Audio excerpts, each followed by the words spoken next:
तो स्टूडेंट्स, आज हम आपसे बात करेंगे एक बहुत ही बढ़िया टॉपिक के साथ में। आइए,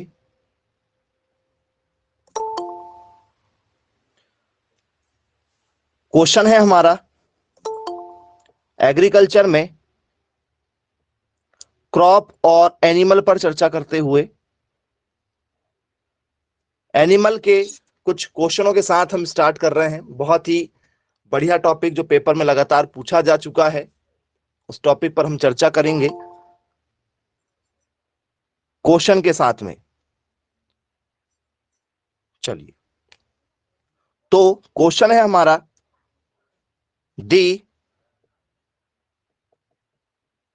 composition of milk the composition of milk changes with the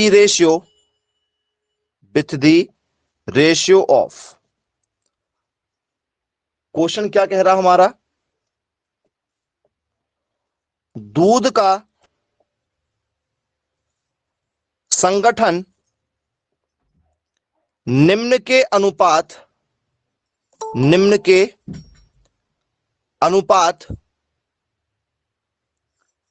के साथ बदलता है। मतलब दूध का संगठन निम्न के अनुपात के साथ बदलता है, मतलब दूध में पाए जाने वाली जो चीजें हैं वो किसी चीजों के साथ में बदल जाती हैं। मतलब दूध में यदि कैल्शियम की मात्रा है तो वो थोड़ी सी बदल जाएगी। बोले यस सर, बदल जाएगी मात्रा। अब मान के चलो, ठीक है, दूध में पाए जाने में और क्या चीजें पाई जाती हैं, तो सर वो वाली मात्रा भी बदल जाएगी। तो किस चीज के कारण से ये मात्राएं बदल रही हैं, वो कौन सा तत्व है?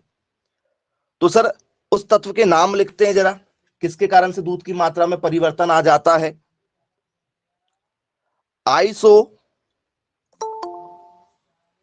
वेलरेट वर्सेस वेलरेट के कारण से, क्या इसके कारण से परिवर्तन आता है हमारा? आइसो वेलरेट वर्सेस वेलेरेट के कारण से। दूसरा एसीटेट और प्रोप्यूनेट के कारण से।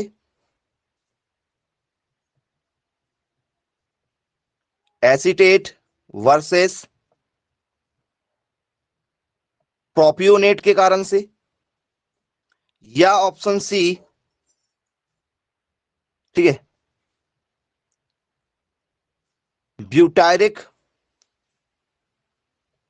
ब्यूटायरिक एसिड के कारण से। ब्यूटायरिक के कारण से, या option number D, all of these, ये सभी। क्या लग रहा है आपको? आपके हिसाब से क्या लग रहा है, किस तत्व के कारण से दूध के संगठन बदल जाते हैं? सबसे पहली बात तो दूध के कॉम्पोजिशन हमें पता होना चाहिए कि भाई दूध में क्या क्या चीजें होती हैं। तो बच्चों, आपने हर एक बच्चे ने पढ़ा हुआ है कि सर दूध के अंदर क्या होता है। सर दूध के अंदर में सर पानी होता है, दूध के अंदर में लैक्टोज होता है, दूध के अंदर में वसा की मात्रा पाई जाती है, दूध में प्रोटीन पाया जाता है, दूध में खनिज तत्व पाए जाते हैं। बोले हाँ जी सर, बिल्कुल है। ये सारी मात्रा में थोड़ा बहुत क्या हो जाता है, ऊपर नीचे चेंज हो जाएगा, परिवर्तन हो जाएगा। ये किसके कारण से होता है? दूध में ऐसी क्या चीज, ठीक है, आ जाए जिससे क्या हो जाता है, उसके कॉम्पोजिशन बदल जाते हैं। ऐसी क्या चीजें हैं?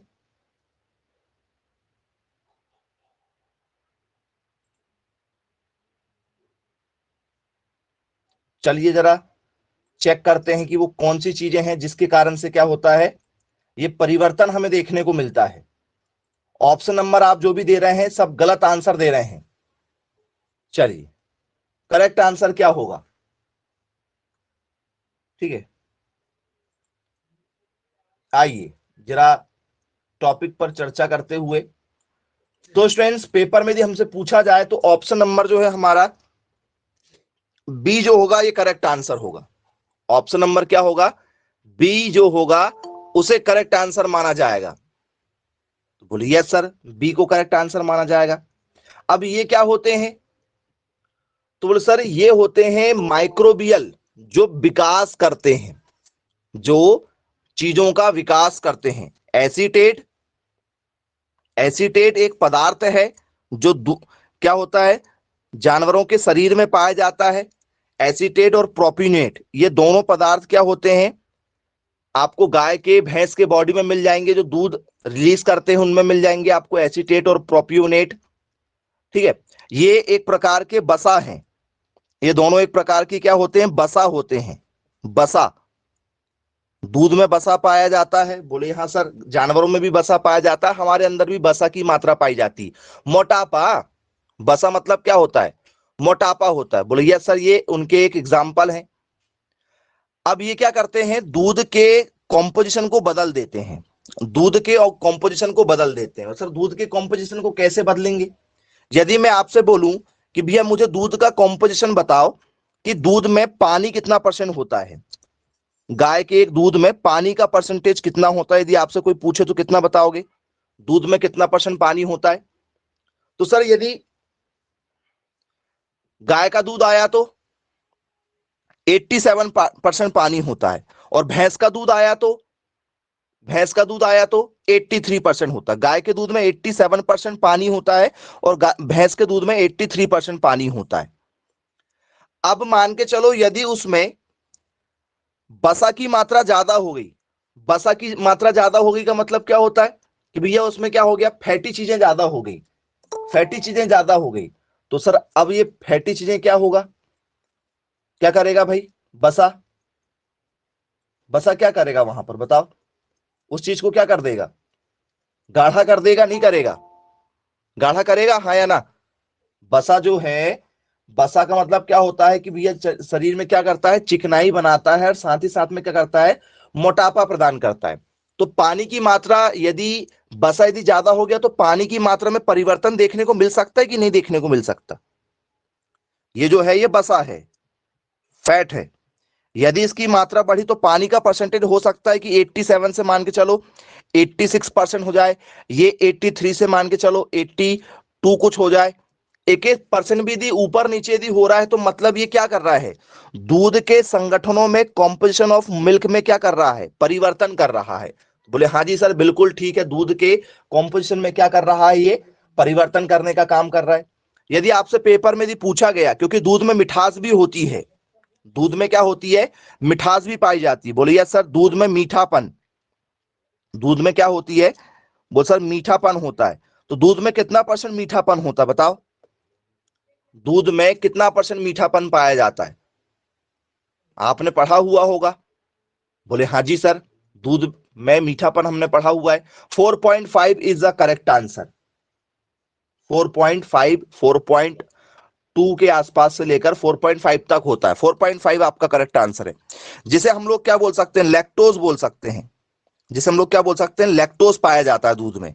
बोले हाँ जी सर बिल्कुल ठीक है, दूध में क्या पाया जाता है, लैक्टोज पाया जाता है। लैक्टोज मतलब होता है मीठापन होता है, जो एवरेज 4.5 होता है, 4.8 तक भी हो सकता है, फ्लक्चुएट होकर थोड़ा सा बढ़ भी सकता है, लेकिन एवरेज जो है वो क्या होता है, 4.5% होता है। हाँ जी बिल्कुल सर।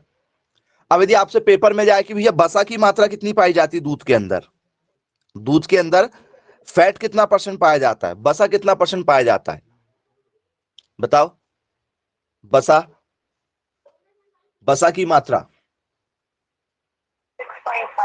तो सर यदि हमसे बसा की मात्रा यदि पेपर में यदि पूछी जाए तो क्या लिखोगे भाई, बसा की मात्रा कितनी परसेंट पाई जाती है?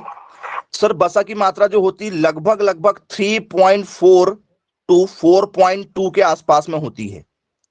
बसा की मात्रा क्या होती है, बदलते रहती है, क्योंकि जानवरों का खान पान बदलते रहता है। भाई खान पान यदि बदलेगा, जैसे मान चलो आप खली चूनी खिलाओगे, उनको केक खिलाओगे, जानवरों को यदि आप खली वगैरह खिलाओगे, केक वगैरह खिलाओगे, तो वो क्या करेंगी, अच्छा गाढ़ा दूध देंगी। और यदि आप मान चलो नॉर्मल हरा चारा खिला रहे हो, ठीक है, या जो भी घर का आटा खिला रहे हो तो भाई वसा की मात्रा दूध में कम हो जाएगी। बोले यस सर, वसा की मात्रा थोड़ी सी क्या हो जाएगी, कम हो जाएगी। बोले हाँ जी बिल्कुल। अब प्रोटीन की मात्रा यदि हमसे पेपर में पूछी जाए बच्चों की, प्रोटीन की मात्रा कितना परसेंट पाई जाती है, मैसेज करें प्रोटीन कितना परसेंट पाया जाता होगा दूध में प्रोटीन। कई बार पेपर में बन चुका क्वेश्चन है। 3.5। ओके, बिल्कुल सही आंसर जा सकता है 3.5। ओके, 3.5 एवरेज दूध में प्रोटीन की मात्रा पाई जाती है। 3.3 या 3.5 लिख सकते हो, 3.3 या 3.5, एक पॉइंट आगे पीछे फ्लक्चुएट हो जाता है। 3.3 भी लिख सकते हो, 3.5 भी लिख सकते हो, एक एक परसेंट आगे पीछे हो जाता है। बोलिए यस सर बिल्कुल ठीक है। अब यदि आपसे मैं इसमें बात करूं कि भैया दूध में जो है क्या पाया जाना चाहिए, खनिज। दूध में बहुत सारे खनिज तत्व भी पाए जाते हैं। बोले हाँ जी सर बिल्कुल, बहुत सारे खनिज तत्व पाए जाते हैं, बहुत सारे क्या पाए जाते हैं, मिनरल्स पाए जाते हैं। तो मिनरल्स कितना परसेंट पाया जाता होगा, यदि आपसे पेपर में आए कि भाई बताइए दूध में जो मिनरल्स हैं, खनिज तत्व हैं, वो कितना परसेंट पाए जाते हैं, खनिज तत्व, खनिज तत्व कितना परसेंट पाया जाता है, 1%। कितना परसेंट, लगभग 1%, 1% के आसपास में। वो 0.8 भी हो सकता है डाटा, 1% में वो 0.8, 0.9 या 1% भी हो सकता है। तो सर ये चीजें पाई जाती हैं दूध के कॉम्पोजिशन में। ठीक है, तो बोले जी सर बिल्कुल ठीक है भाई, पेपर में भी हमसे पूछा जाए तो आसानी से क्या हो जाएगा, बन जाएगा, नोट डाउन कर लीजिए। तो ये कॉम्पोजिशन हमसे पेपर में पूछे जाते हैं कि भैया दूध के संगठन में क्या पाया जाता है। तो दूध के संगठनों को थोड़ा सा क्या करना, गड़बड़ करने का काम कौन करता है। आदि आपसे पेपर में यदि पूछा जाए कि भैया दूध के संगठनों को थोड़ा सा क्या करना है, आपको परिवर्तित करना है, तो ये सारे कॉम्पोजिशन हमने जो पढ़े हुए हैं इसमें परिवर्तन कौन करेगा, बताओ। दूध के इन सारे कॉम्पोजिशन में परिवर्तन कौन करेगा। सर दूध के इन सारे कॉम्पोजिशन में परिवर्तन करने का काम है एसीटेट और प्रोपियोनेट का। एसीटेट और प्रोपियोनेट जो रहते हैं, इतने जो भी हमने पढ़ा हुआ है परसेंटेज, इन परसेंटेज को कम और ज्यादा करने का काम किसका है, इनमें परिवर्तन करने का काम कर देता है। ठीक है, एसीटेट और प्रोपियोनेट। तो बोले हाँ जी सर, कल को यदि आपको एसीटेट का फॉर्मूला यदि आ गया बच्चों, क्योंकि एसीटेट का फॉर्मूला भी पूछा जा सकता है, क्योंकि केमिस्ट्री के सेगमेंट से पूछ लेगा वो। एसीटेट जो है वो केमिस्ट्री में आ जाएगा क्योंकि तत्व है, एक तत्व है।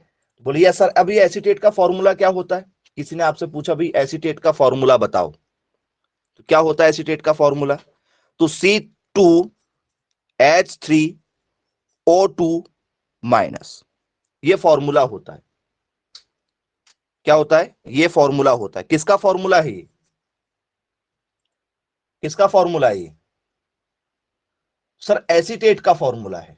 किसका फॉर्मूला है, एसीटेट का फॉर्मूला। तो सर इसको और कैसे लिख सकते हैं, ऐसा आपने देखा होगा। बोले हाँ जी सर देखा है, आपने शायद इसको ये जरूर देखा है, CH3C, देखा है क्या, CH3C, ये वाला देखा होगा अक्सर, ये वाला मिलता है हमें पेपर में, ये आंसर है इसका सही वाला।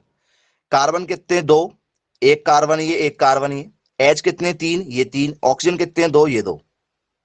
वही फॉर्मूला है, लिखने का तरीका बदल गया है और पेपर में ये वाला पूछा जाता है, पेपर में ये नीचे वाला पूछा जाता है। बोले हाँ जी सर 100% बनेगा पेपर में यदि पूछा जाए तो। अब मान के चलो आपको नाम ना देकर प्रोपियोनेट का भी फॉर्मूला आ जाए, क्योंकि भाई उसको पेपर में थोड़ा सा आपको अलग करना है दूसरे बच्चों से, तो भाई जिसको फॉर्मूला बनेगा वो आंसर आएगा, क्योंकि फॉर्मूला से भी दे सकता है हमें क्वेश्चन।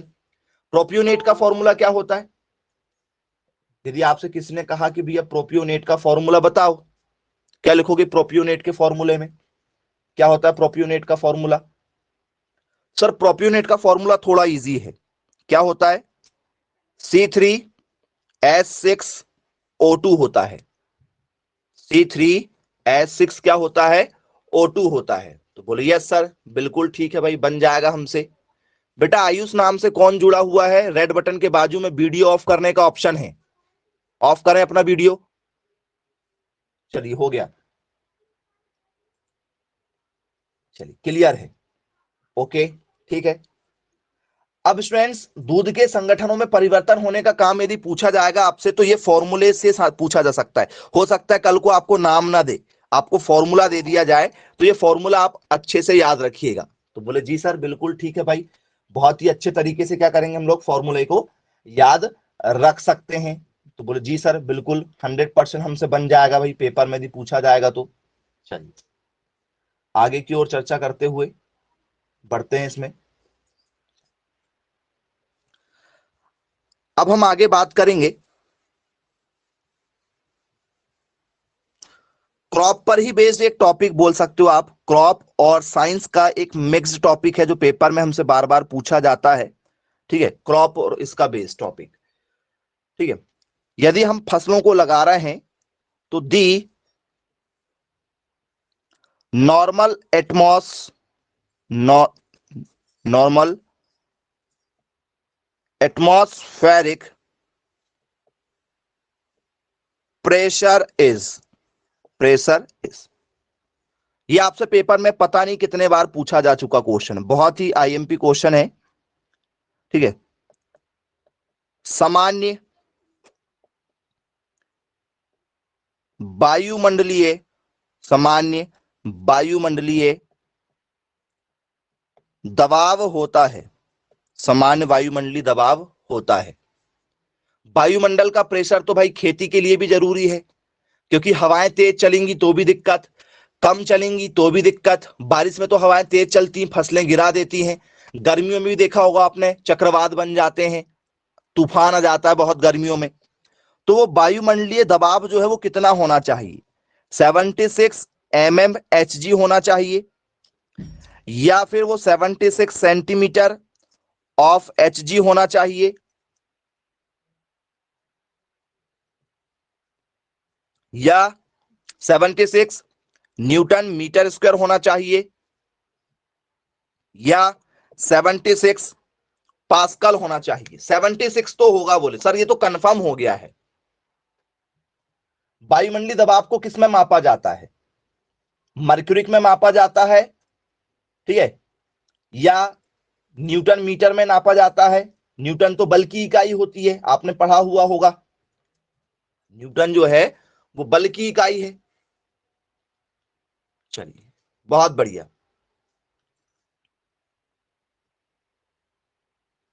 ओके,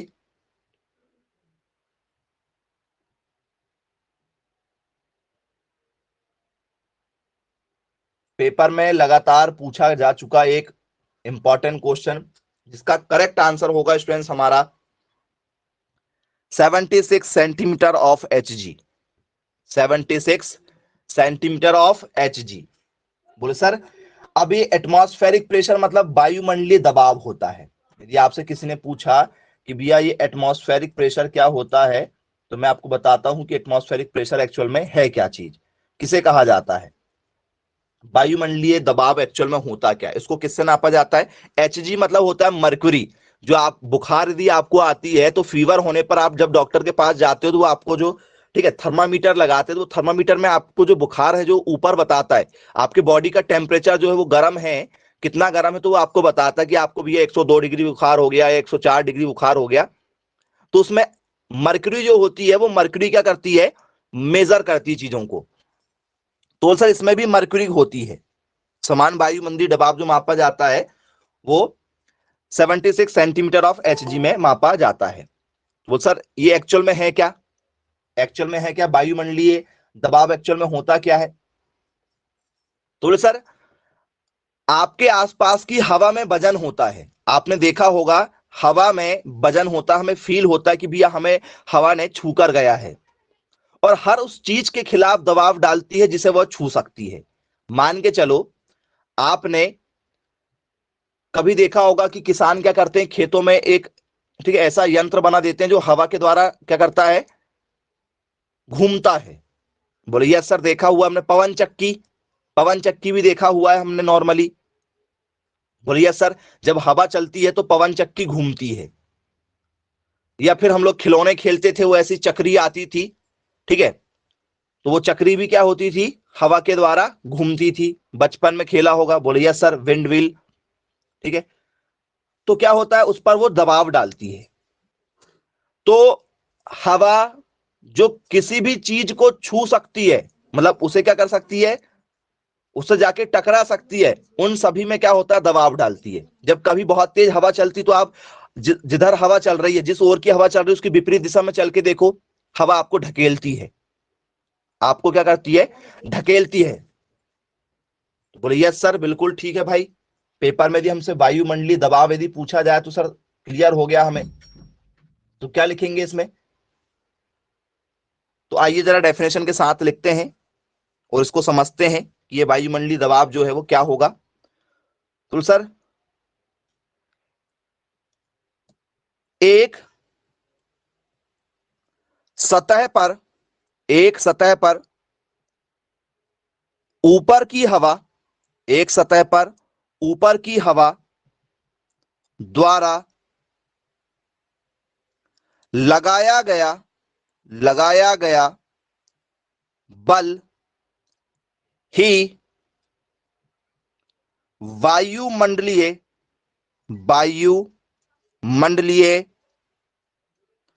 दबाव कहलाता है। डेफिनेशन पेपर में आती है, डेफिनेशन पेपर में आती है कि भैया एक सतह पर ऊपर की हवा द्वारा लगाया गया बल क्या कहलाता है। तो हमें ऑप्शन मिलेंगे तो उसमें क्या लगाएंगे कि भैया वायुमंडलीय दबाव कहलाता है, एटमॉस्फेरिक प्रेशर के नाम से ये जाना जाता है। तो बोले जी सर बिल्कुल ठीक है भाई, बन जाएगा। तो क्या लिखेंगे डेफिनेशन में, लिखेंगे the force, the force एक्सटेड, एक्सटेड on the ground, on the ground by the air above, by the air above it when it is, when it is attracted to earth, attracted to earth by gravity, by gravity। तो बोले yes sir ठीक है भाई, paper में यदि पूछा जाए तो हमसे क्या होना चाहिए, बन जाएगा। चलिए क्लियर है। अब यदि हमसे ऐसे कोई भी क्वेश्चन यदि पेपर में पूछे जाए वायुमंडलीय दबाव से, तो बन जाएंगे क्या आप सभी लोगों से। तो बोले हाँ जी सर बिल्कुल बनेगा, नोट डाउन कर लीजिए, पेपर में कई बार यहां से क्वेश्चन हमसे पूछा जा चुका है। चलिए अब हम चर्चा करते हैं कि भैया वायुमंडलीय दबाव से हमसे पेपर में और कैसे क्वेश्चन पूछे जाएंगे। ये तो डेफिनेशन बेस्ड था, डेफिनेशन यदि आती तो आपसे बन जाएगा, ठीक है। चलिए अब मान के चलो पेपर में नॉर्मल क्वेश्चन आता है हमसे, ये क्वेश्चन भी पेपर में आया है। 1 एटीएम, एटीएम मतलब होता है एटमॉस्फेरिक प्रेशर, एटीएम का मतलब होता है एटमॉस्फेरिक प्रेशर, यही वायुमंडलीय दबाव कहते हैं। एटीएम उसकी यूनिट है, शॉर्ट में एटीएम लिखा जाता है। एक ATM equal to dash, option number A 76 micrometre of HG, 76 metre of Hg,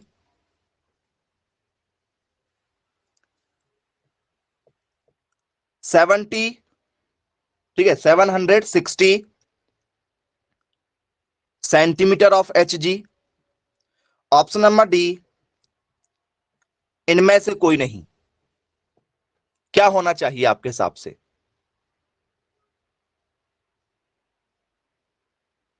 बताइए। ऑप्शन नंबर बी होगा, अभी लिखवाएं, थोड़ी देर पहले ही बताए हैं आपको, थोड़ी देर पहले ही सिखाएं कि क्या होना चाहिए। ऑप्शन नंबर डी होगा, ओके।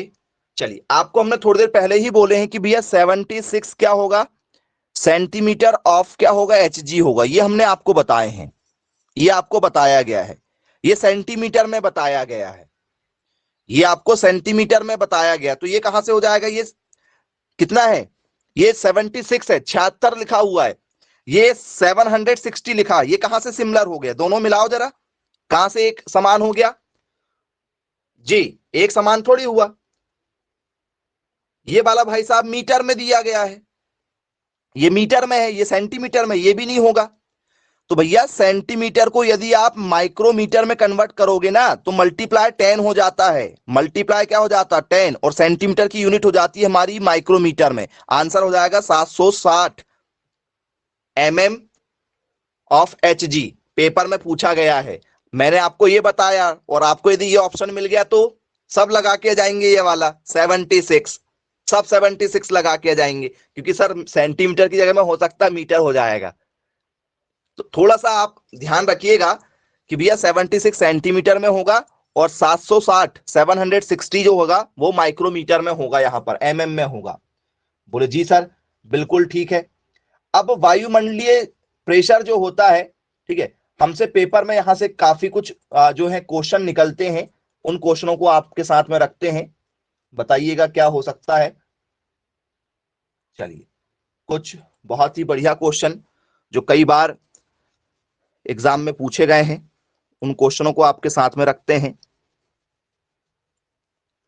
चलिए, फर्स्ट क्वेश्चन जो हमसे पेपर में पूछा गया था,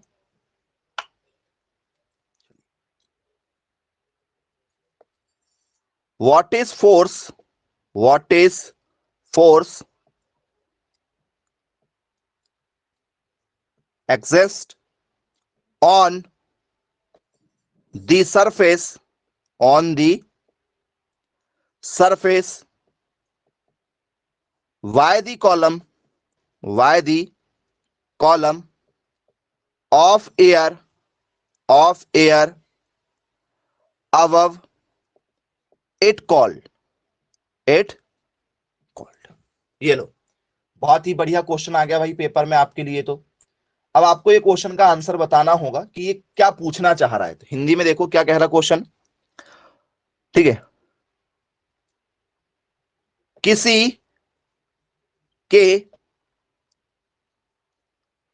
ऊपर, किसी वस्तु के ऊपर, ऐसा लिख सकते हैं कि भैया किसी वस्तु के ऊपर, या ठीक है किसी चीज के ऊपर, तो किसी के ऊपर वायु के स्तंभ सतह पर लगाए गए बल को क्या कहते हैं? लगाए गए बल को क्या कहते हैं? बहुत ही बढ़िया क्वेश्चन आ गया ये पेपर में हमसे। चलिए, कई बार पेपर में पूछा जा चुका क्वेश्चन है। क्या उसे विंड कहा जाता है? क्या उसे प्रेशर कहा जाता है? क्या उसे फोर्स कहा जाएगा? क्या उसे स्ट्रेस कहा जाएगा? तनाव क्या होना चाहिए भाई, बताओ आपके हिसाब से क्या लग रहा है आपको, इन सभी ऑप्शनों में किस ऑप्शन के साथ जाओगे? तो सर पहली बात हवा होगा, या उसे दबाव कहेंगे, या उसे बल कहेंगे, या उसे तनाव कहेंगे? क्या होगा बताओ, सोच के बताओ।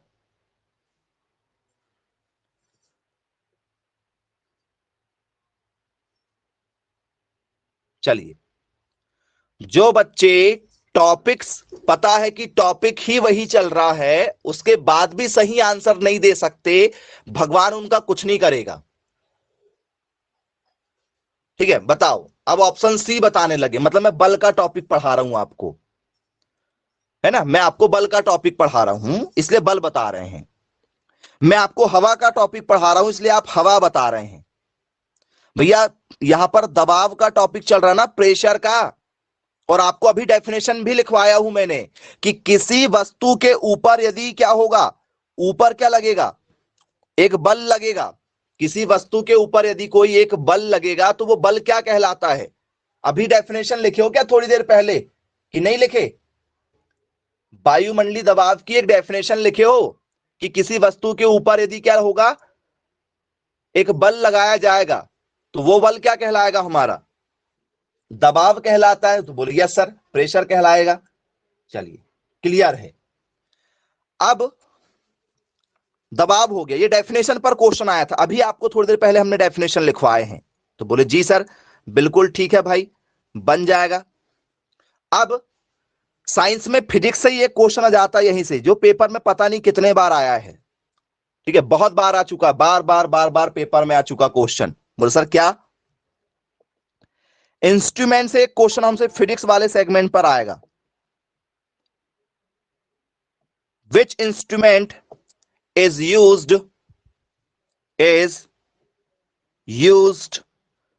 to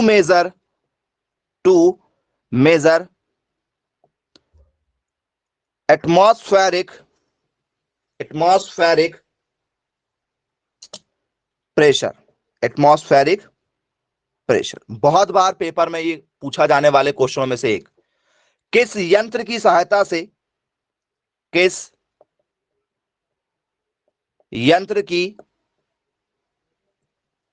सहायता से वायुमंडलीय दबाव को मापा जाता है।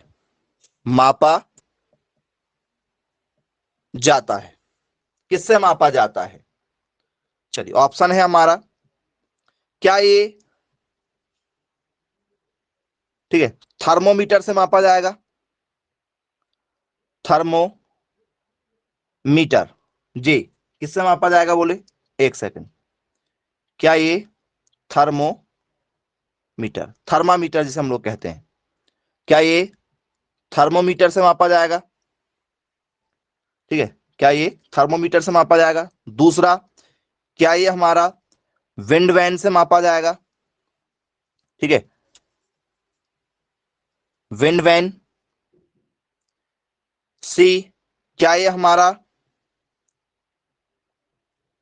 बैरोमीटर से मापा जाएगा?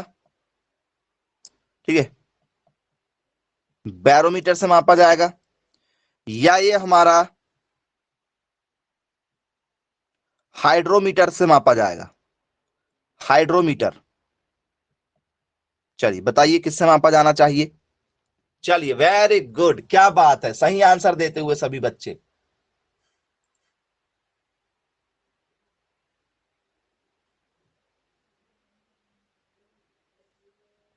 सर एक चीज पूछना था। जी बोलिए। हाइड्रोमीटर से क्या मापा जाता है? बताएंगे ना बेटा, बताएंगे ना आपको, इसके आंसर तो दीजिए, सभी के बारे में बताएंगे। चलिए क्या होगा इसका करेक्ट आंसर? चलिए तो बोले सर ऑप्शन नंबर जो है वो सी होना चाहिए करेक्ट आंसर, बैरोमीटर इसका क्या माना जाएगा, करेक्ट आंसर माना जाएगा। तो बोले जी हाँ सर बिल्कुल ठीक है भाई, पेपर में यदि हमसे पूछा जाएगा तो क्वेश्चन क्या हो जाएगा, हमसे आसानी से बन जाएगा। बैरोमीटर की सहायता से मापा जाता, और ये यंत्र का जो टॉपिक है ये हर साल पेपर में आएगा। ठीक है, चलिए तो ये हर साल हमसे बोले पेपर में क्वेश्चन पूछा जाएगा। तो बोले ओके सर ठीक है भाई। अब मैं बता रहा हूं आपको हाइड्रोमीटर, बैरोमीटर तो यहां से गया क्योंकि वायुमंडलीय दबाव मापा जाता है बैरोमीटर से। तो बोले सर ठीक है, अब ये बैरोमीटर दिखाई कैसा देता है, आपने जरूर देखा होगा, बैरोमीटर कैसे दिखाई देता है बताइए। पेपर में यदि आपसे आ जाए कि भैया बैरोमीटर कैसा दिखाई देता है, या आपको यंत्र आ जाए, पेपर में पूछा जाए कि भैया बैरो इनमें से ये जो यंत्र है ये कौन सा यंत्र है, तो स्टूडेंट्स बैरोमीटर कुछ इस तरीके से घड़ीनुमा आकृति का होगा, याद रखिएगा, कुछ इस तरीके से होगा। ये यंत्र जो है ये बैरोमीटर है। बोले हाँ जी सर बैरोमीटर है, तो बैरोमीटर यहां पर तो आपका क्लियर हो गया कि भैया बैरोमीटर है। चलो अब हम इसमें चर्चा करेंगे कि भैया जो थर्मोमीटर है हमारा, ठीक है, थर्मोमीटर का यूज कहां किया जाता है, पेपर में दिया जाए तो बताओ। थर्मोमीटर यदि आपसे पेपर में आ जाए कि भैया थर्मोमीटर का यूज करना है, कहां किया जाता होगा थर्मोमीटर का यूज? तापमान मापने में। यदि आप बीमार होते हो तो डॉक्टर के पास जाते हो, बोले हाँ जी सर बिल्कुल जाते हैं, तो डॉक्टर हमें क्या करता है, थर्मामीटर देता है, वही थर्मोमीटर है ये हमारा। डॉक्टर हमें क्या देता है सर, थर्मामीटर लगा देता है सर टेम्परेचर नापने के लिए। तो सर टेम्परेचर मापने के लिए ये तापमान मापा जाता है, इससे इससे क्या मापा जाता है, तापमान मापा जाता है, टेम्परेचर को मेजर किया जाता है। तो बोलिए यस सर, इससे क्या मापा जाता है, टेम्परेचर को मापा जाता है, बॉडी टेम्परेचर को मापा जाता है। बोले यस बिल्कुल ठीक है सर, क्लियर है। अब थर्मोमीटर के बाद में हमसे क्या पूछ लिया जाएगा, विंड वैन। विंड वैन का कहां यूज किया जाता है, यदि आपसे पेपर में पूछ लिया जाए तो बताइए कहां यूज किया जाता है विंड वैन का यूज, हवा की दिशा को बताने के लिए, हवा की दिशा को बताने के लिए। बोलिए यस सर बिल्कुल ठीक है भाई, हवा की दिशा, विंड वैन क्या बताती है, हवा की दिशा को बताती है। क्लियर है, बनेगा बोले, डायरेक्शन ऑफ द विंड, हवा की दिशा, हवा की दिशा को बताता है। किसको बताता है, हवा की दिशा को बताता है। तो अब ये विंड वैन भी देखा ही होगा आप लोगों ने, तो बोले हाँ जी सर बिल्कुल देखा हुआ है, विंड वैन हमने देखा हुआ है। चलिए, देखा ही होगा आप लोगों ने। चलिए, विंड वैन कैसा होता है, तो स्टूडेंट्स बड़े बड़े शहरों में, ठीक है, कभी आपने ऐसा देखा होगा छतों के ऊपर ऐसा रहता है, बड़ी बड़ी जो गवर्नमेंट की जो, ठीक है, संस्थाएं होती, निदेशालय वगैरह होते हैं, वहां पर ये हमने देखा है, कुछ इस तरीके का बना हुआ होता है। वो चलते रहता है, ऐसे गोल गोल गोल गोल घूमते रहता है, हवा की दिशा बताता है कि हवा की दिशा किस तरफ चल रही है। तो बोले हाँ जी सर देखा हुआ है हमने। चलिए, ओके सर, हवा की दिशा को बताएगा बोले। अब यदि हमसे पेपर में पूछा जाए कि भैया ये हाइग्रोमीटर का क्या यूज होता है, यदि हमसे पेपर में यदि पूछा जाए कि भैया ये हाइग्रोमीटर क्या होता है, तो क्या होता है हाइग्रोमीटर बताओ। यदि किसी को पता है तो बहुत अच्छी बात है भाई, बता सकते हैं कि सर हाँ जी सर मुझे पता है। हाइग्रोमीटर क्या करता है, ह्यूमिडिटी मापता है, ह्यूमिडिटी इन एयर। किसको मापता है हाइड्रोमीटर, ह्यूमिडिटी को मापता है। बोले यस सर ह्यूमिडिटी को मापता है। आपने देखा होगा, आप आर्द्रता, आपको क्या लगती है, गर्मी वगैरह लगती है, तो वो आर्द्रता तो मापता है। बोले यस सर, हवा में, मिट्टी में या किसी भी स्थल पर जल वाष्प की मात्रा को मापता है। किसको मापता है, जल वाष्प को। यदि आपने कई बार सोचते हो अरे मेरे को बहुत पसीना निकल रहा है, आप कई बार बोलते हो ना कि मुझे बहुत पसीना निकल रहा है, पता नहीं आज बारिश होने वाली है, या पता नहीं आज तो बहुत गर्मी है, मौसम बहुत खराब है, बहुत ज्यादा क्या हो रहा है, पसीना निकल रहा है, या घबराहट हो रही है, तो हमें टीवी में कई बार हम सुनते हैं कि भैया आर्द्रता बताई जाती है। क्या बताई जाती है, आर्द्रता बताई जाती है। बोलिए सर, अब जैसे मान के चलो पानी को आपने गर्म किया, तो पानी को गर्म किया तो पानी से भाप निकलती है क्या, बोलिए सर उससे क्या निकलती है, वाष्प निकलती है। तो सर वाष्प निकलती है, तो सर यस, वेपर निकलती है, तो सर वेपर को मेजर करेगा, बोले यस सर। चलो, तो सर वाष्प निकलती है, वाष्प को मेजर करेगा ये, बोले यस सर वाष्प को मेजर करके बता देगा। ये ह्यूमिडिटी को भी मेजर करके बता देगा, ह्यूमिडिटी को भी, आर्द्रता को भी मेजर करके बता देगा। तो बोले यस सर, आर्द्रता को भी ये मेजर कर सकता है। अब आपने देखा होगा स्टूडेंट्स, इंक्यूबेटर होता है क्या, इंक्यूबेटर, कहीं सुना है इंक्यूबेटर, कहीं पर इंक्यूबेटर सुना है, या टेम्परेचर ऑफ हवा, कई बार देखा होगा आपने, हवा गर्म चलती है, गर्म हवा चलती है, गर्मियों में तो मजा आ जाता है गर्म हवा में। बोलिए सर गर्म हवा चलती है, ओके चलो ठीक है। आपने एक नाम सुना जरूर होगा, तो सर इंक्यूबेटर सुना हुआ है, इंक्यूबेटर सुना हुआ है, बोलिए सर सुना हुआ है। इंक्यूबेटर का कहां यूज किया जाता है बताओ जरा, मैसेज करो, इंक्यूबेटर का कहां यूज किया जाता है।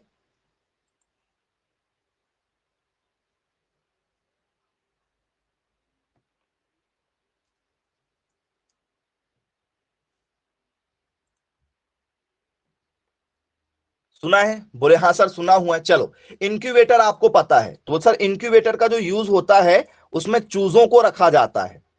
इंक्यूबेटर में किसको रखा जाता है? वो सर चूजों को रखा जाता है। तो क्या होता है इंक्यूबेटर में चूजों को रखने से? इंक्यूबेटर में चूजों को रखने से क्या होगा? तो सर जब चूजे क्या होते हैं, पैदा होते हैं, तो हो सकता है कि उस समय ठंडी हो सकता है ज्यादा गर्मी हो सकता है बारिश का मौसम हो। तो अंडे जो है वो रखे रखे क्या हो सकते हैं, जैसे भाई 4 से 5 दिन या 10 दिन तक क्या होता है उसमें से बच्चे नहीं निकल पाते, कई बार बच्चे नहीं निकल पाते। तो उससे क्या होता है? तो सर उससे अंडे खराब हो सकते हैं, या जो मुर्गी का बच्चा पैदा होगा, चाहे वो मुर्गा हो चाहे वो मुर्गी हो, क्या हो सकता है, ठीक है, थोड़ा सा क्या हो सकता है भाई, उसके बॉडी का जो, ठीक है, बनावट है उसमें परिवर्तन हो सकता है, या क्या हो सकता है, ठीक है, थोड़ा सा कमजोर पैदा हो सकता है। तो ये सारी परेशानियां उसके साथ में हो सकती, तो इसलिए उसको किस में रखा जाता है? इंक्यूबेटर में रखा जाता है। एक मशीन होती है, जैसे आपकी फ्रिज होती है वैसे ही क्या होती है, एक आपकी मशीन होती है। तो बोले जी सर बिल्कुल ठीक है भाई, यदि हमसे पेपर में यदि पूछा जाएगा तो आसानी से क्या हो जाएगा, बन जाएगा। आपने इंक्यूबेटर मशीन देखा है सबने? तो बोलिए सर। तो उस इंक्यूबेटर मशीन में जो गर्माहट होगी, उस इंक्यूबेटर मशीन में जो गर्माहट होगी उसको भी किससे मेजर किया जाता है? हाइग्रोमीटर से मेजर किया जाता है। उसको भी किससे मेजर करते हैं? हाइग्रोमीटर से मेजर करते हैं। आपने देखा होगा बच्चे, जब बच्चे पैदा होते हैं कई बार वो सांस नहीं ले पाते, तो या फिर उनको एक टेम्परेचर पर रखा जाता है। इंक्यूबेटर में रखते हैं क्या बच्चों को भी? जब कोई बच्चा पैदा होता है, ठीक है, तो कई बार क्या होता है, सही से बॉडी डेवलप नहीं हो पाती, तो उसको भी वो लोग इंक्यूबेटर वगैरह में रखते हैं क्या? ये तो अंडों को रखा जाता है। ये तो आपका हाइग्रोमीटर है जिसमें ये इंक्यूबेटर है आपका, जिसमें अंडों अंडों को रखा जाता है एक समान टेम्परेचर। जो मुर्गी के गर्भ के अंदर जो टेम्परेचर होगा, वही टेम्परेचर क्या होता है इसका, होता है फ्रिज के टाइप होता है, फ्रीजर के टाइप होता है, लेकिन ये गर्म करता है, ठंडा नहीं करता, गर्म करने का काम करता है। तो बोले यस सर बिल्कुल ठीक है। चलिए, क्लियर है सभी लोगों को? तो बोले यस सर बिल्कुल क्लियर है हमें। पेपर में यदि पूछा जाएगा तो 100% बनेगा भाई हाइग्रोमीटर का यूज। अब ये हाइग्रोमीटर कैसा होता है? यदि आपसे किसी ने पूछा कि भैया हाइग्रोमीटर क्या होता है, कैसे दिखाई देता है, कैसे पहचान करोगे हाइग्रोमीटर की, कि हाइग्रोमीटर कैसे होता है? तो आइए मैं आपको हाइग्रोमीटर दिखाता हूं, हाइग्रोमीटर कैसा होता है। तो स्टूडेंट्स, ये है आपका हाइग्रोमीटर। इसे हाइग्रोमीटर कहा जाता है। इसे क्या कहा जाता है आपका? हाइग्रोमीटर कहा जाता है। कुछ इस तरीके का यंत्र होता है। बोलिए सर। इस तरीके का एक यंत्र होता है जिसमें पूरी रीडिंग लगी रहती है। जैसे ही आप उसको उस टेम्परेचर पर रखोगे तो बता देगा कि भैया इस, जहां पर मैं हूं, जिस कमरे में मैं हूं, इस कमरे में कितनी आर्द्रता बनी हुई है, मतलब कितनी ह्यूमस है।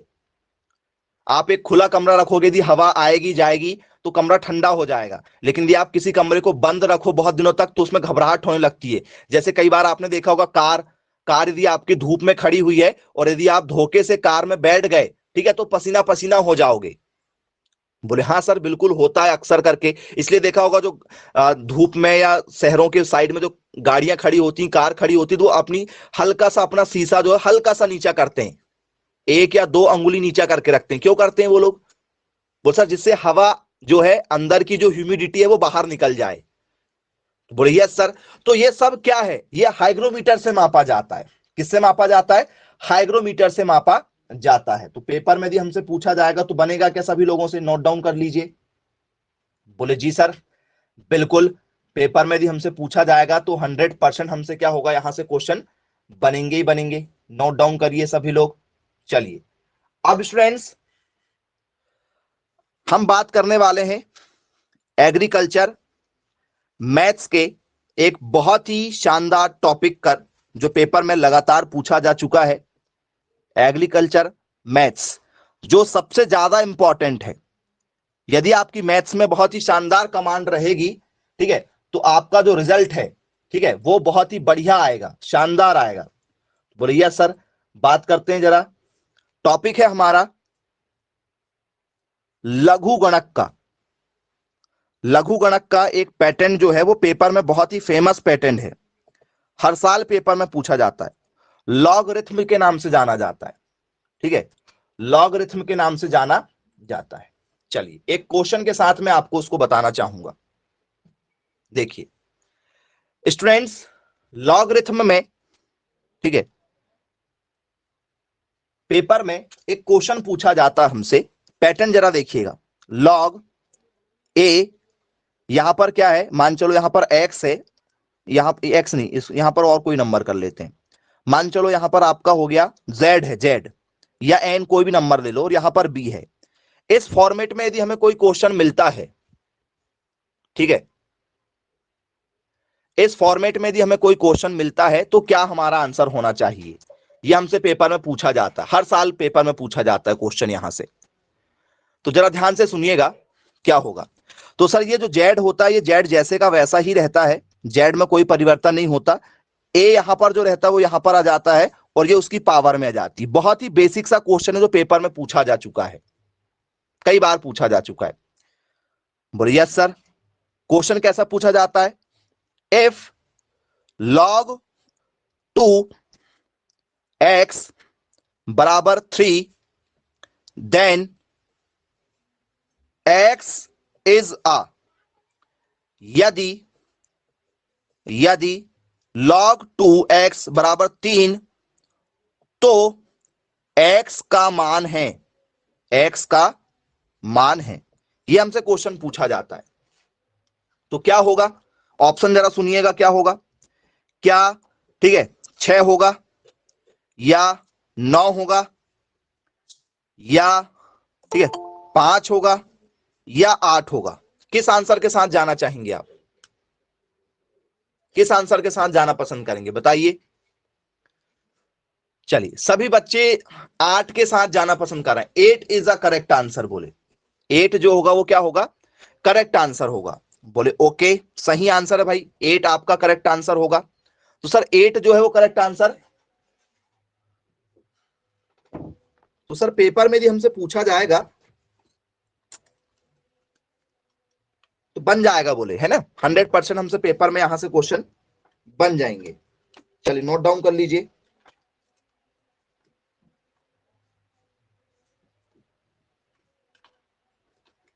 चलिए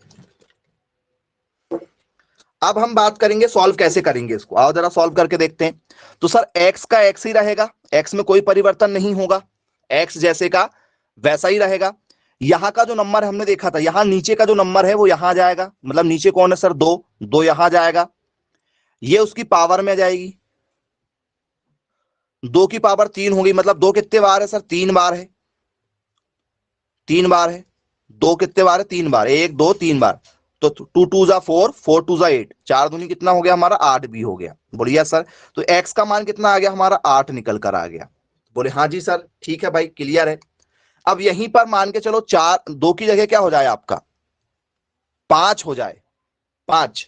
ये आया है, सेम क्वेश्चन जो है वो पेपर में आया हुआ है। चलिए 5 यदि हो जाए तो क्या होगा आंसर, मैसेज करो जरा।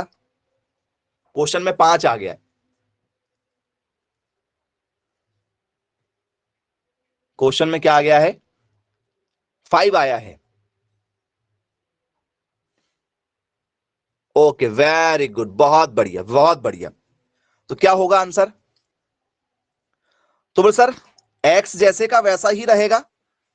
ये जो 5 है, ये 5 यहां जाएगा और ये उसकी क्या आ जाएगी, पावर में जाएगी। बोले जी सर बिल्कुल है। तो 5 को कितने तरीके से लिख सकते हैं सर, 5 को बोले सर 3 तरीके से लिखेंगे ऐसा, 5 5 5 3 बार, क्योंकि पावर 3 लगी हुई है। 5 5 जा 25, 25 हो गया, 25 पंचे हो गया 125, 125 हो गया। बोले यस सर, ये x का मान हो गया मेरा, ये करेक्ट आंसर आ गया। बोले यस सर बिल्कुल ठीक है। अब थोड़ा सा चेंज करते हैं क्वेश्चन को और आपको उसके साथ रख लेते हैं। ये पैटर्न है, ये पैटर्न में आपने क्वेश्चन देखा। अब इस बार जो क्वेश्चन है आपको थोड़ा सा चेंज मिल रहा है। लॉग, यहां पर मिल गया आपको 3, यहां पर मिल गया आपको n, और यहां पर मिल गया आपको 2। अब क्या होगा करेक्ट आंसर, मैसेज करें क्या होगा, 9 होगा। अरे वाह, वेरी गुड। चलिए, तो सर n जैसे का वैसा रहेगा, ये जो पावर है वो यहां आ जाएगी और ये उसके ऊपर चला जाएगा। तो सर क्या हो जाएगा, 3 कितने बार है, 2 बार, तो 2 बार लिखेंगे। 3 3 जा कितना हो गया, 9। ये आपका आंसर। बोले हाँ जी सर, बिल्कुल ठीक है सर। बहुत ही सिंपल क्वेश्चन है सर, ये तो हमने पढ़ा हुआ है, लेकिन आया है पेपर में, ये क्वेश्चन भी पूछे जा चुके हैं हमसे। बोले ओके ठीक है। अब यदि ऐसा जाए, log 8 y equal to 2, y का मान क्या होगा बताओ, y का मान क्या होगा।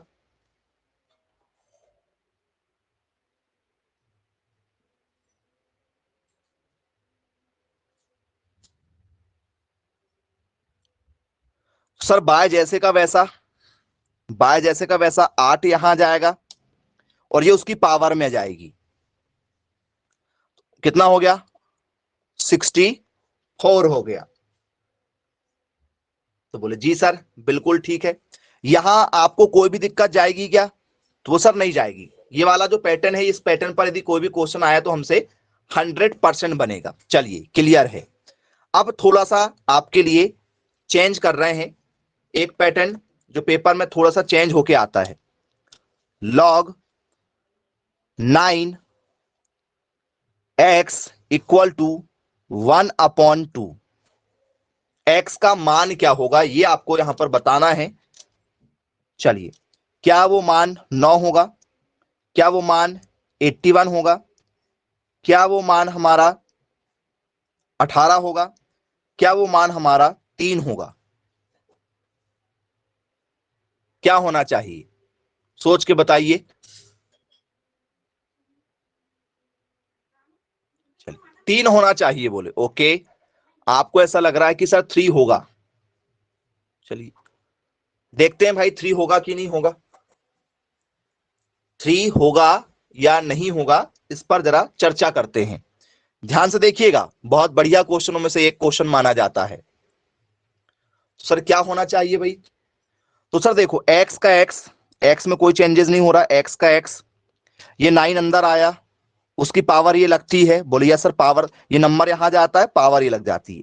अब ये बटे में है, लेकिन बटे में है, गुणे में होता था तो ऐसा लिख देते थे 9 2 बार है, 2 बार लिख देते। ये गुणे में थोड़ी है, ये तो बटे में है। सर बटे में है तो क्या करते हैं, बटे में तो क्या करते हैं सर, 9 को तोड़ लेते हैं, 9 को तोड़ लेंगे, 9 को क्या करेंगे, तोड़ देंगे। तोड़ो 9 को, तोड़ो जरा। 9 को क्या लिख सकते हैं, 9 को तोड़ के दिखाओ, क्या लिख सकते हो 9 को तोड़ के, सर 3 गुणित 3 लिख सकते हैं क्या। बोले हाँ जी सर, 3 गुणित क्या लिख सकते हैं, 3 लिख सकते हैं। उसकी पावर ऑलरेडी 1/, क्या चल रही है, 2 चल रही है। बोले जी सर बिल्कुल चल रही है। तो ये 3 जो है वो कितने हैं सर, एक ये भी है और एक ये भी है, 3 कितने हैं, 2 हैं। तो ये 3 की घात में क्या कर सकता हूं, 2 लिख सकता हूं क्या। बोले हाँ जी सर लिख सकते हो। इसकी ऑलरेडी घात बाहर 1/2 चल रही है। ये देखो, ये वाली जो पावर है ये ऊपर है, ये वाली पावर जो है वो नीचे है। पावर से पावर क्या हो जाएगी, कट जाएगी क्या, पावर से पावर जो है वो कट जाएगी क्या। बोले हाँ जी सर, ये वाली पावर से पावर कट जाएगी, क्योंकि 3 1 और 1 2, 2 बार है तो 2 लिख दिया मैंने उसको 9 को तोड़ के। तो सर क्या होगा, 2 से 2 कट जाएगा मेरा। ओके, तो 3 की पावर क्या आएगी सर, 3 की पावर 1 आएगी। 3 की पावर 1 मतलब आंसर क्या होगा मेरा, 3 ही होगा। बोले जी बिल्कुल 100%, यहां पर चीजें क्लियर है। चलो क्लियर। अब यहां पर मान के चलो आपको, ठीक है, 9 ना देकर आपको 8 दे दिया जाए और यहां बटे में क्या दे दिया जाए, 3 दे दिया जाए, 3 दे दिया जाए। अब क्या आंसर होगा बताइएगा, क्या होना चाहिए आंसर इस हिसाब से। ओके, इस हिसाब से बोले आंसर जो है हमारा 2 होना चाहिए।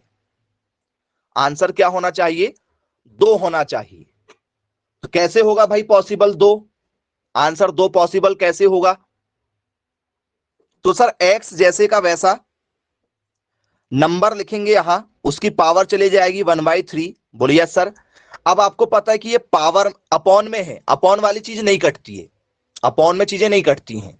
तो 8 को तोड़ो, 8 को क्या लिख सकता हूं मैं, 2 गुणित 2 गुणित 2, 2 इंटू 2 इंटू 2 लिख सकते हैं। बोले हाँ जी सर। पावर में 1/3 है। बोले जी सर 1/3 है। 2 कितने हैं, 1 2 3, तो क्या मैं ऐसा लिख सकता हूं, 2 जो है वो 3 बार है। बोले इसकी पावर 1/2 चल रही, 1/3 चल रही है। बोले हाँ जी सर चल रही है। ये देखो ये 3 ऊपर है, ये 3 नीचे है, 3 से 3 कटा, 2 की घात क्या बचा, 1 बचा, 2 की घात 1 मतलब क्या होगा, आंसर हमारा 2 ही होगा। बोले जी बिल्कुल सर ठीक है, 100% क्लियर है, सभी को क्लियर है। बोले जी बिल्कुल 100% क्लियर है हमें।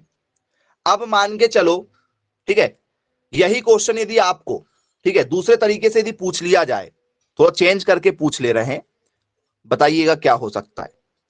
आपको ऐसा कोई क्वेश्चन आ जाए, यहां पर आ जाए 27, यहां पर आ जाए 27 और यहां पर आ जाए 2/3, 2/3 आ जाए, बताओ क्या होगा। गोलू गोलू गोलू 9 होगा। ओके 9 होगा बोले।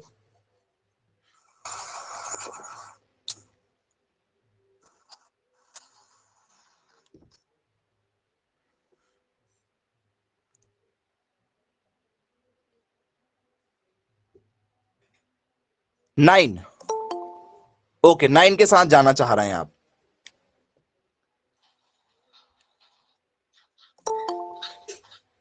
चलिए, और सभी 9 के साथ जाना चाह रहे हैं कि बोलो 9 आएगा।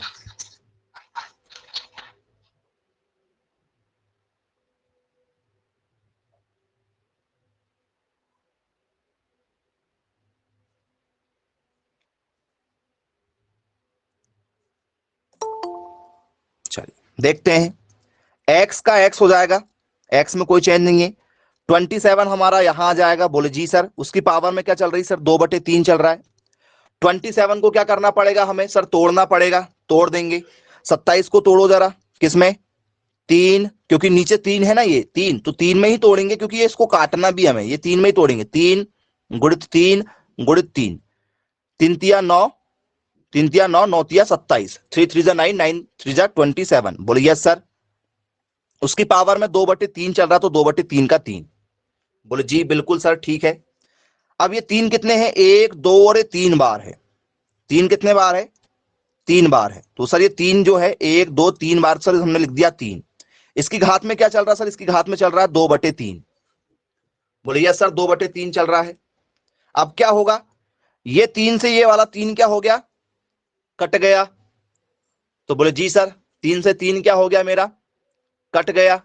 तो कितना बचा सर, 3 की घात क्या हुआ हमारा, 2 बचा। 3 की घात 2 बचा, तो 3 की घात 2 का मतलब क्या हुआ सर, 3 की घात 2 का मतलब क्या हुआ, 3 कितने बार है, 2 बार है। तो 3 3 जा कितना हो गया, 9 हो गया।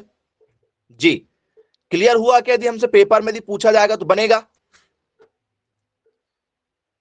बोले जी बिल्कुल सर, 100% हमसे ऐसे क्वेश्चन पेपर में बनेंगे।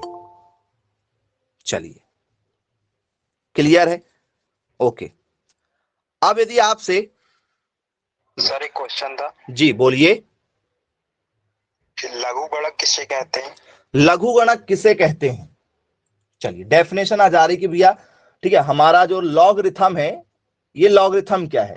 तो लॉगरिथम क्या है भैया बताओ, पढ़ा होगा आपने कि भैया लॉगरिथम क्या है, किसे कहते हैं, जिसमें क्या आ जाए सर, जिसमें सारी चीजों को किसमें लिया जाता है, छोटा करके लिया जाता है, लॉग में लिया जाता है, और बेस में क्या लिया जाता है, 10 लिया जाता है। इसे क्या कहा जाता है, लॉगरिथम कहा जाता है। जब किसी भी आधार पर कोई संख्या लेकर, ठीक है, सॉल्व किया जाता है क्वेश्चन, तो उसे क्या कहा जाता है, लॉगरिथम के नाम से जाना जाता है।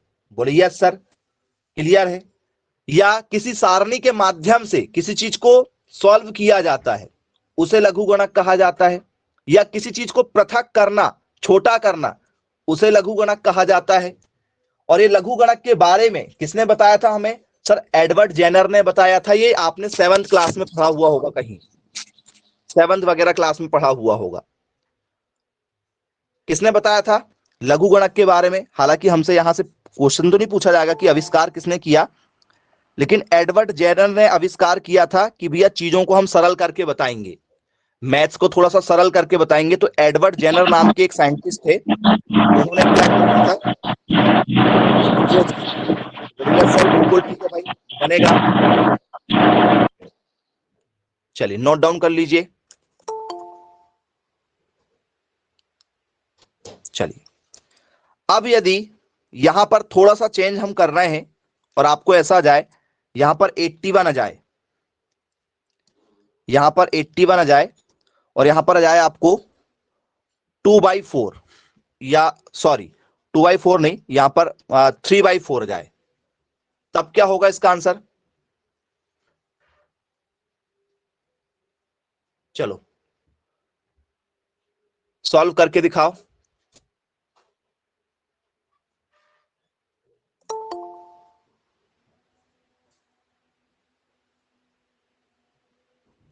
क्या होगा यदि ये क्वेश्चन यदि आपको पेपर में पूछा जाता है तो क्या होगा इसका आंसर?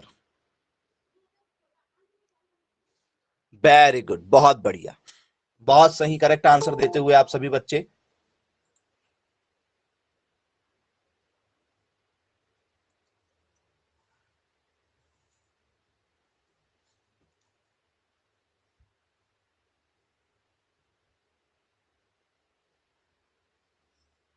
चलिए क्या होना चाहिए?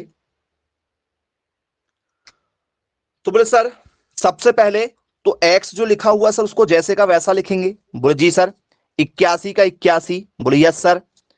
3/4 का 3/4। बोले यस सर। 81 को ऐसा तोड़ो कि सर, बोले सर वो 4 में टूटे, मतलब 4 बार में टूटे, ऐसा कोई नंबर ढूंढ के उसको क्या कर दो, तोड़ डालो। तो 81 को मैं तोड़ रहा हूं, जरा देखना। 3 गुणित 3 गुणित 3 गुणित 3, 3 3 जा 9, 9 3 जा 27, 27 3 जा कितना होता है? 27 दिया कितना होता है? 81 होता है क्या? बोले हाँ जी सर होता है। इसकी घात में ऑलरेडी 3/4 चल रहा है। घात में जो ये हमने सिर्फ 81 को तोड़ा है, ठीक है, और ये 3/4 का 3/4। 3 कितने? 1 2 3 और 4, 4 हैं। 3 कितने टोटल? 4 बार हैं। तो ये 3 की घात अंदर कितनी हो गई? 1 2 3 और 4, तो ये 4 हो गई। और पावर अलग क्या चल रही सर? पावर अलग चल रही है 3/4। ये देखो, ये 4 ऊपर है और ये 4 नीचे है। 4 से 4 क्या हो गया मेरा? कट गया। तो बोले यस सर। तो 3 की घात कितनी बची सर? 3 की घात, बोले सर बची अभी अभी एक बची है, 3 बची है। 3 की घात 3 बची, मतलब क्या हुआ? 3 गुणित 3 गुणित 3, ये बचा हुआ है। तो 3 तिया 9, 9 तिया 27, 3 3 जा 9, 9 3 जा 27। आपका ये क्या हो गया? करेक्ट आंसर हो गया, एक्स के बराबर में। हर साल पेपर में आपको लॉगरिथम से यहां से क्वेश्चन देखने को मिलते हैं। तो बोलिए यस सर। और लॉगरिथम में चीजों को क्या किया जा रहा है? देखो, छोटा किया जाता है, बड़ी चीजों को छोटा करके छोटे छोटी चीजों को आसानी से सॉल्व कर लिया जाता है। तो बोलिए यस सर, बिल्कुल ठीक है, यह हमारा लॉगरिथम कहलाता है। चलिए आई होप आप सभी लोगों से यहां से क्वेश्चन बन जाएंगे। किसी के मन में लघुगणक के टॉपिक से रिलेटेड कोई डाउट यदि हो और यदि आप कुछ पूछना चाहें तो आप बिल्कुल पूछ सकते हैं, बन जाएगा। चलिए ठीक है students, bye bye, take care.